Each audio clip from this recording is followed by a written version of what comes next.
जब भी जेपीएससी और जेएसएससी में भ्रष्टाचार का आरोप लगता है तो लोगों को लगता है इससे हमको कोई लेना देना नहीं है। जो जेपीएससी का एग्जाम दे रहा है या जेएसएससी का एग्जाम दे रहा है वही जाने, हमसे इसका कोई लेना देना नहीं है। लेकिन इस तरह के न्यूज जो है आए दिन आपको देखने को मिलेंगे। आज दैनिक भास्कर का पेपर आप उठा के देखिए 21 मार्च 2024 का, तो आपको पता चलेगा। यहाँ एक हेडिंग दिया गया है, घुसखोर अंचल ऑफिस म्यूटेशन हो या नाम सुधार, प्रति डिसमिल 5,000 की वसूली कर रहे हैं। तो आखिर ये जो अधिकारी आते हैं कहाँ से आते हैं?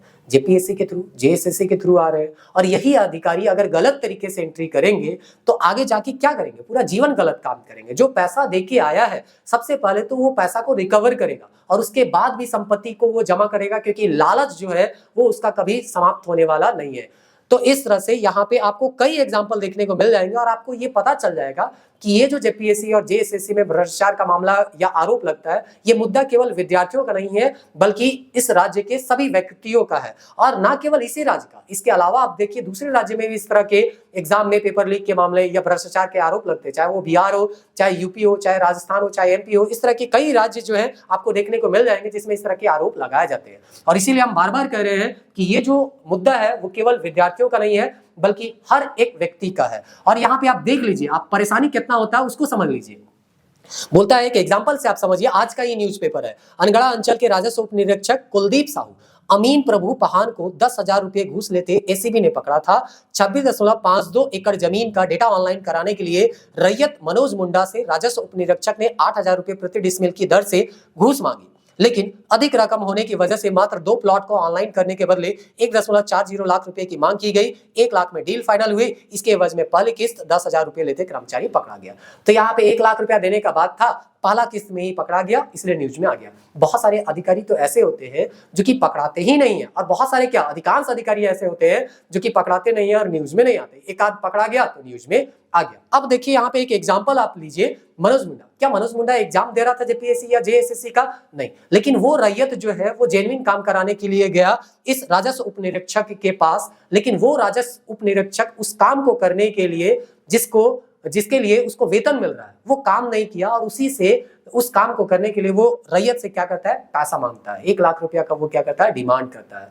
तो देखिए, हम ये आरोप तो लगा सकते हैं ना, जैसा ये लोग काम कर रहा है इसमें आरोप अब लगाना एकदम लाजमी है कि ये लोग गलत तरीके से एंट्री किए होंगे और इसीलिए इस तरह का काम करते हुए क्या कर रहे हैं? पकड़ा रहे हैं। तो ये जो रैयत मनोज मुंडा एग्जाम तो नहीं दिया, लेकिन अप्रत्यक्ष रूप से ये कहीं ना कहीं इस एग्जाम से जुड़ गया। क्यों? क्योंकि गलत तरीके से एग्जाम हुआ में ये लोग क्या किए होंगे? एंट्री किए होंगे, और उसके बाद ये एक ब्लॉक में गए होंगे। ब्लॉक में ये क्या कर रहे हैं? अधिकारी के रूप में काम कर रहे हैं, और ये गलत तरीके से आए होंगे तो पूरा जीवन ये क्या करेंगे? गलत काम ही करेंगे। और इस तरह से यहाँ पे हर एक व्यक्ति उससे जुड़ जाएगा। ब्लॉक में जितने भी जनता रहते हैं, जितने भी व्यक्ति रहते हैं, ब्लॉक से कभी ना कभी काम पड़ेगा।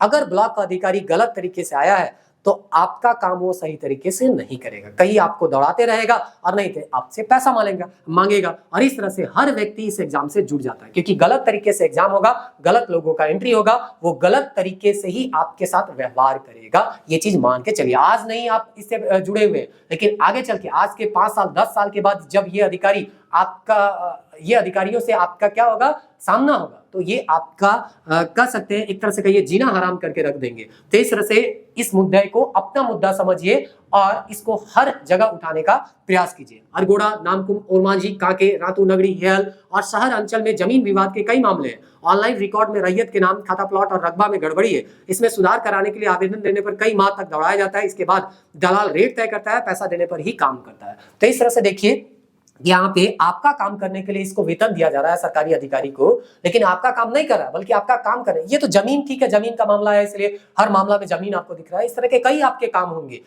आए दिन आपको काम देखने को मिलते होंगे। वो सब काम करने के लिए भी जो 1 दिन में, 2 दिन में, 10 दिन में हो सकता है, उसके लिए आपको महीनों और सालों तक दौड़ाया जाता है। आपका काम नहीं किया जाता है, बोला जाता है काम कराना है तो पैसा दो तब जाके यहाँ पे काम करेगा। तो यहाँ पे हम बार बार कर रहे हैं, ये मुद्दा जो है आम लोगों का है और इस मुद्दे को आपको अपने प्रतिनिधि के पास उठाना होगा। जब भी आपका बात किसी भी प्रतिनिधि से होता है, चाहे वो एमएलए हो, एमपी हो या गांव का ही कोई प्रतिनिधि हो, स्थानीय स्तर का है आपका, तो उन सब से इस मुद्दे पे बात कीजिए, क्योंकि प्रतिनिधि भी उन्हीं मुद्दे पे बात करते हैं जिस मुद्दे पे चर्चा जनता करते हैं। क्योंकि जनता ही इस मुद्दे पे चर्चा नहीं करेगी तो प्रतिनिधि भी इस मुद्दे पे चर्चा नहीं करेंगे। आपको ये कहना होगा उनसे कि यहाँ पे आप 500-1000 रुपया हमको वोट देने के लिए देते हैं, वो हमको नहीं चाहिए। आप घुमाने के लिए हमको लेके जा रहे हैं, कहीं पिकनिक लेके चले गए, इधर ले गए उधर ले गए, 10,000 20,000 मेरे पीछे खर्चा कर लिया, हम खुद खर्चा कर सकते हैं, आपको घुमाने में हमको खर्चा करने का आवश्यकता नहीं है। आप इन सब मुद्दे पे बात कीजिए कि कैसे यहाँ पे एजुकेशन लेवल जो है वो बढ़े, कैसे यहाँ पे गांव-गांव में लाइब्रेरी बने ताकि पढ़ने के लिए बच्चों को शहर जाना ना पड़े,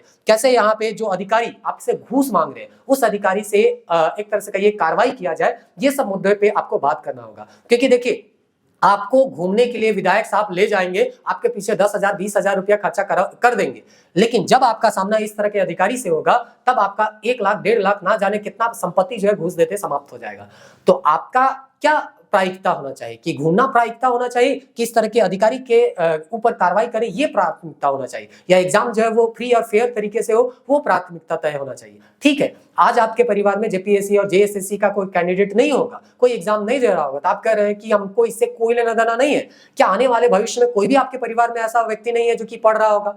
आगे जाके कोई ना कोई व्यक्ति जो होगा वो इस एग्जाम से एक तरह से कहिए फेस करेगा, चाहे वो जेपीएससी का हो चाहे वो जेएसएससी का है।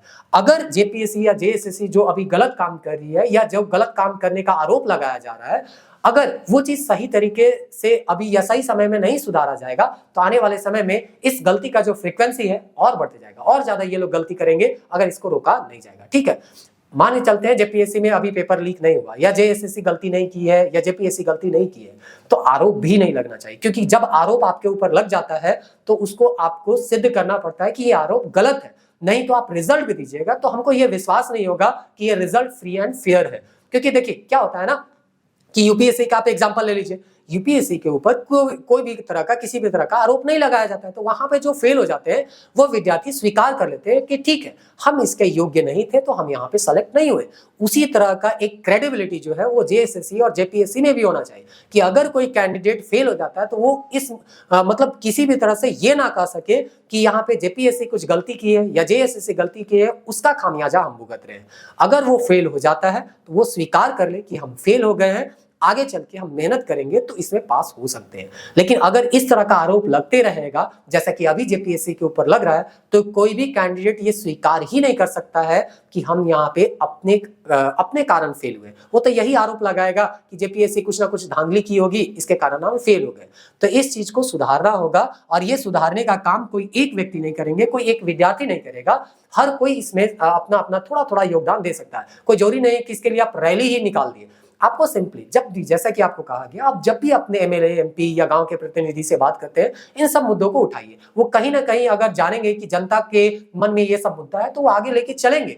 और ऐसा थोड़ी है ना कि हर व्यक्ति यहाँ भ्रष्ट है, बहुत सारे ऐसे व्यक्ति हैं जो कि अच्छे हैं और जो कि ये चाहते हैं कि इस तरह का भ्रष्टाचार जो है वो देश से समाप्त हो जाए। ठीक है, 100% समाप्त नहीं होगा, लेकिन इतना ज्यादा भी आपको बढ़ने नहीं देना है कि पता चले कि ब्लॉक में जितना जिला है या जितना राज्य है उसके सभी ब्लॉक में पता चला भ्रष्ट अधिकारी ही बढ़ गए। तो वैसा भी नहीं होना चाहिए। 2-4 अपवाद रहे चलता है, लेकिन अगर पता चला ज्यादा से ज्यादा यहाँ पे भ्रष्ट अधिकारी हो जाएंगे तो फिर क्या होगा? फिर यही होगा कि गरीब गरीब बनता जाएगा, अमीर अमीर बनता जाएगा। आज ही का न्यूज़पेपर आप उठा के देख लीजिए, यहाँ पे न्यूज़पेपर में बोलता है 100 साल में पहली बार ऐसा है कि देश में 40% संपत्ति और 22% आय टॉप 1% अमीर के पास है। आप गांव का एग्जांपल ले लीजिए, गांव में आप सबसे अमीर आदमी को ढूंढिए और गांव में सबसे गरीब आदमी को ढूंढिए। गरीब का 10 जन का 20 जन का संपत्ति जोड़ लीजिए, अमीर का 1 जन का संपत्ति जोड़ लीजिए, देखिए दोनों का क्या आएगा, बराबर आ जाएगा। इस तरह का रिपोर्ट हम लोग समझना ही नहीं चाहते हैं कि आखिर क्यों इतना असमानता बढ़ रहा है। देश जब आजादी हुआ तो एक तरह से कहिए सभी बराबरी का हक में आना चाहिए। ठीक है, सब नहीं आ सकते, 100% नहीं आ सकते,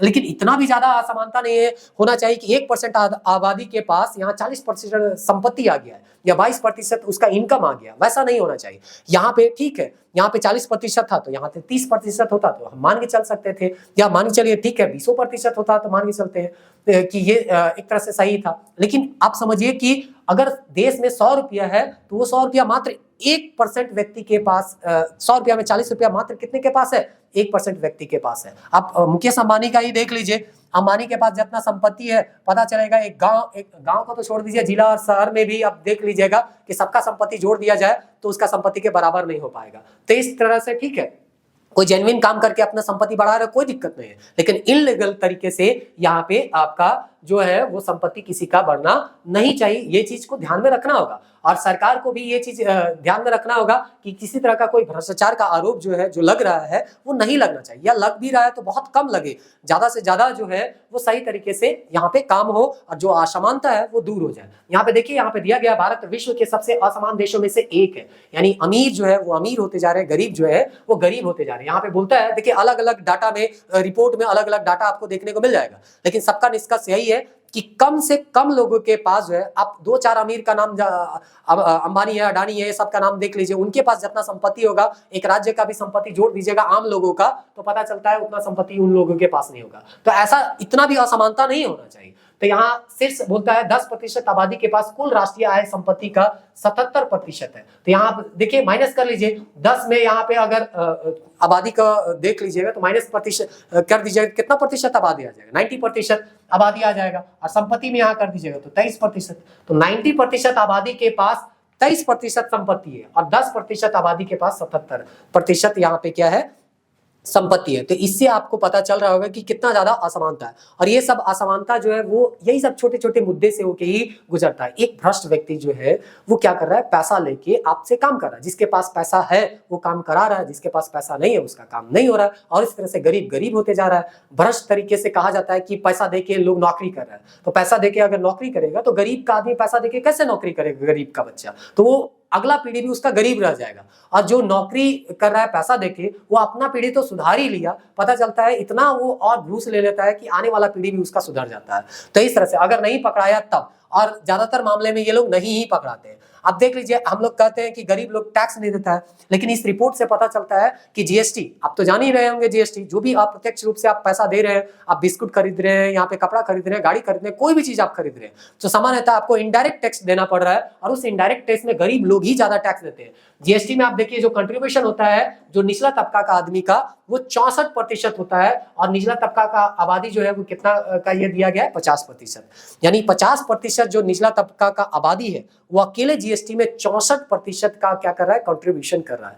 तो कम आबादी जो गरीब है वो टैक्स ज्यादा दे रहा है, और यहाँ पे 1% जो यहाँ पे आपका पॉपुलेशन है उसके पास जो है वो लगभग देश का आधा संपत्ति जो है उसी के पास देखने को मिल रहा है। तो इस तरह से यहाँ पे स्थिति खराब हो रहा है। गरीब होने का और क्या कारण है कि आप देखिए हॉस्पिटल में भी आप जाइएगा तो इस तरह के कई भ्रष्टाचार के आरोप लगते हैं, आयुष्मान कार्ड को लेके इस तरह का आपको देखने को मिल जाएगा। तो इस तरह से यहाँ पे देखिए कि यहाँ स्वास्थ्य सेवा में भी यहाँ पे क्या है? अभाव है। स्वास्थ्य देखभाल यहाँ पे नहीं मिल रहा है ठीक तरीके से गरीब के कारण, और इसीलिए बोल रहा है ना कि 63 मिलियन जो है लगभग यहाँ पे प्रति सेकंड 2 लोग जो है हर वर्ष स्वास्थ्य के देखभाल की लागत के कारण गरीबी में ढकेल दिए जाते हैं। तो इस तरह से देखिए, आप खुद सोच लीजिए, आपके परिवार में अगर कोई एक सदस्य गंभीर रूप से बीमार हो गया तो समझ लीजिए कि आपका संपत्ति का आधा जो हिस्सा है वो समाप्त हो जाएगा, कभी कभी तो पूरा संपत्ति ही समाप्त हो जाता है। तो इस तरह का स्थिति है। तो आपको जो शिक्षा का मुद्दा है वो उठाना होगा अपने प्रतिनिधि के साथ, आपका स्वास्थ्य का मुद्दा है वो उठाना होगा। नहीं तो आप 500 और 1000 रुपया लेके अगर खुश हो जाइएगा, 10,000 रुपया लेके खुश हो जाइएगा, तो पता चलता है कि आपका लाखों का संपत्ति इस बीमारी के कारण समाप्त हो जाएगा, और आप जो है नौकरी नहीं कर पाइएगा। आपका परिवार का कोई जेन्युइन कैंडिडेट जो है वो नौकरी नहीं कर पाएगा, क्योंकि गलत तरीके से अगर एग्जाम हो रहा है इसको रोका नहीं जाएगा, तो फिर आगे आप कैसे उम्मीद कर सकते हैं कि अभी नहीं रोका गया तो बाद में रोका जाएगा। हम लोग को ये मुद्दा को उठाना होगा, और कोई एक व्यक्ति नहीं उठाएगा, और हम बार बार करें, कोई जरूरी नहीं इसके लिए रैली करे या कुछ करे। आपका जो भी प्रतिनिधि से बात होता है आप इन सब मुद्दे पे बात कीजिए। अब देखिए आपके प्रतिनिधि भी इस मुद्दे पे बात करना शुरू कर देंगे। तो ये सब मुद्दा जो है वो हमेशा ध्यान में रखिएगा, और उसके बाद आप ये सोचने का थोड़ा बहुत प्रयास कीजिएगा कि ये सब मुद्दे को ध्यान में रखते ही अपना वोट दें या अपने प्रतिनिधि से बात करें, ताकि आने वाले भविष्य में अगर आपके परिवार से भी कोई कैंडिडेट यहाँ पे इस एग्जाम को देते हैं तो वो जो है फ्री और फेयर तरीके से दे पाए, और अगर वो जेन्युइन है तो वो सेलेक्ट हो, और जेन्युइन नहीं है, ठीक है, तैयारी पूरा नहीं हुआ है, तो वो सिलेक्शन नहीं करे, उनका सिलेक्शन नहीं होगा। सेकंड टाइम वो होगा, प्रयास करेंगे, जब तक उनका एक तरह से का ये समय रहेगा प्रयास करेंगे, नहीं तो कोई दूसरा काम करेंगे। तो इस तरह से आपको ये सब चीजों को थोड़ा सा ध्यान में रखते हुए चलना होगा। अब रहा बात यहाँ पे जेपीएससी कैंडिडेट का। जेपीएससी कैंडिडेट हाल फिलहाल में अभी सभी कोई जो है वो कटअप को लेके परेशान है कि मेरा 110 आया, 15 आया, 20 आया, 25 आया, 30 आया है, मेरा सिलेक्शन होगा कि नहीं होगा। एक चीज तो आप मान के चल लीजिए कि यहाँ पे किसी को भी कोई पता नहीं है कि यहाँ कितना कटअप जाएगा। सब यहाँ पे 520 प्लस माइनस 5-4 कर लीजिए, मतलब आपको ऊपर नीचे करके बताया जा रहा है, ठीक है, वो बता रहे हैं अपना स्तर पे, वो सही चीज है। लेकिन आप अगर एक जेन्युइन कैंडिडेट है, जेपीएससी का आप तैयारी करते हैं, तो आपका 110 आ रहा है, 15 आ रहा रहा है, 20 आ रहा है, 25 आ रहा है, 30 आ रहा है, इससे कोई मायने मतलब नहीं है। आपको अपना तैयारी करना है। जैसे कि हम बोले जेन्युइन कैंडिडेट, अगर आप चाहते हैं जेपीएससी का एग्जाम देना तो ठीक है, इस बार अगर आपका सिलेक्शन नहीं होता है तो नेक्स्ट टाइम होगा। और ऐसा थोड़ी है कि 100% सब कोई भ्रष्ट तरीके से ही आ रहे हैं। देखिए कभी कभी क्या होता है ना कि कोई गलत काम करते रहता है तो एक बार सही भी काम करता है तो भी लोग उस पर विश्वास नहीं करते हैं। तो हो सकता है कहीं पे कुछ गड़बड़ी हुआ होगा, उसको अगर सुधार किया जाए, अगर केस लड़के इसको एक तरह से साबित नहीं किया जाएगा, अगर कोई भी यहाँ पे जैसा कि सुनने में आ रहा है कि लोग हाई कोर्ट अब जा रहे हैं, तो हाई कोर्ट में अगर प्रूफ नहीं कर पाइएगा तो फिर तो इसका मेंस हो जाएगा। अगर आप पास हो गए हैं, मेंस का तैयारी नहीं कीजिएगा तो पता चला है मेंस में आप क्या हो जाएगा, फेल हो जाएगा। तो ऐसा करना नहीं है, आपको पढ़ते भी रहना है, इन सब मुद्दे को लेके लोगों को जागरूक भी करते रहना है कि इन सब मुद्दे को भी ध्यान में रखिए। कभी भी किसी से भी बात होता है तो ये सब मुद्दे पे बात कीजिए, तो वो सब जो है इन सबको थोड़ा थोड़ा अपने दिमाग में रखना शुरू करेंगे और धीरे धीरे जो है ये मुद्दा जो है उनके दिमाग में घर करते जाएगा और अपने प्रतिनिधि से जब भी बात करेंगे तो ये सब मुद्दे पे वो बात करेंगे। तो इसीलिए आपको पढ़ते भी रहना है, इन सब मुद्दे को ध्यान भी रखते रहना है, ताकि आगे चल के किसी तरह का कोई परेशानी ना हो, क्योंकि आपको एग्जाम देना है और नौकरी भी लेना है। और हम बार बार कह रहे हैं कि चाहे कोई भी परिस्थिति हो, आपको पढ़ना छोड़ना नहीं है अगर आप चाहते हैं कि इस एग्जाम को पास करें। और 100% जो है कहीं पे भी भ्रष्टाचार नहीं होता है, थोड़ा बहुत आरोप लगता है, लेकिन अब क्या चाहिएगा, जब तक पूरा तरह से इसको शुद्ध नहीं कर देंगे तब तक हम एग्जाम देंगे, वैसा अगर सोचिएगा तो फिर आपका जीवन बीत जाएगा। तब तक हो सकता है थोड़ा बड़ा यहाँ पे क्या लगता रहेगा, आरोप इसके ऊपर लगता ही रहेगा। इसलिए आपका काम क्या है, पढ़ते रहिए और इस तरह के मुद्दे को लोगों में जागरूक करवाते रहिए।